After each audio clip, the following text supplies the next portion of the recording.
আসলে আমি প্রতিনিয়ত বৃহস্পতিবার বাড়িতে যাই, সাপ্তাহিক কর্মকাণ্ড সেটা আমার। তো আমি মজ্জাটেক যখন আমি গেলাম, গিয়ে পৌঁছতাম তখন রাত 10টা। কারণ স্টেশনের গাড়ির জন্য অপেক্ষা করি, তখন একটা সিএনজি আসে।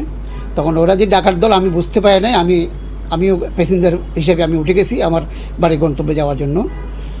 তো গন্তব্যে যাওয়ার জন্য যখন গেলাম, তখন আমি আসলে গাড়িতে কিছু বুঝতে পারি নাই তারা যে আসলেই আমার ফাঁদ ফেতে বসে আছে বা আমার সাথে যে ধরনের একটা ঘটনা ঘটবে সে ধরনের আমি টোটালি আসলে অবগত ছিলাম না। কালামের দিকে থেকে মাজার গেট যাওয়ার পরে তখন একজন পিছন থেকে এসে আমাকে ছুরি ধরে, আরেকজন প্যাটে ছুরি ধরে।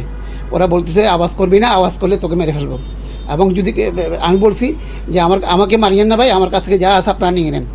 তারপরেও ওরা আমার কথা না শোনা আমার উপর যারা ছুরি দিয়ে প্রেশার ক্রিয়েট করে আর দুজন একটা আপনার দস্তাদস্তি করে। আমি কোনো তাদের আচরণে কোনো আওয়াজ করতেছি না, কারণ আমার একটা জানের ভয় আছে, কারণ আমি যাচ্ছি বাড়িতে। তো তারা কী করলো, আমার কাছ থেকে সব কিছু নেওয়ার পর কিছু অংশ গাড়িতে যাওয়ার পর আবার ঘুরে দিয়ে আমাকে ধাক্কা মারে ফেলে দেয়। তো আমি তাদেরকে সব কিছু দেওয়ার পরও আমি আসলে অনেক কষ্ট করে ওখান থেকে বেঁচে আসলাম। এটা এখন জনসম্মুখে আমি এটা বলার অর্থ হলো যে, আমি আজকে লাইভে আসার অর্থ হলো যে মানুষকে সচেতন করা, মানুষকে জানিয়ে দেওয়া যাতে এই ধরনের আর কিছু না পুনরাবৃত্তি ঘটনা না ঘটে।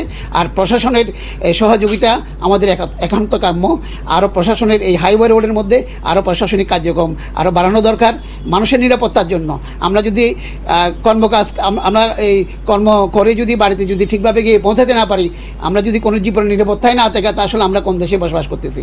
তো আমার সবার, আপনার এখানে ডিসি মহোদয় আছেন, মেয়র মহোদয় আছেন, আমার সবার উদ্দেশ্যে একটা বলা থাকবে যে আপনারা একটু এদিকে সজাগ দৃষ্টি রাখবেন। দেশের পরিস্থিতি এভাবে যদি হয়ে থাকে, আমার মতো ঘটনা যাতে আর কারণ পুনরাবৃত্তি না ঘটে, এটাই কামনা করি আমি।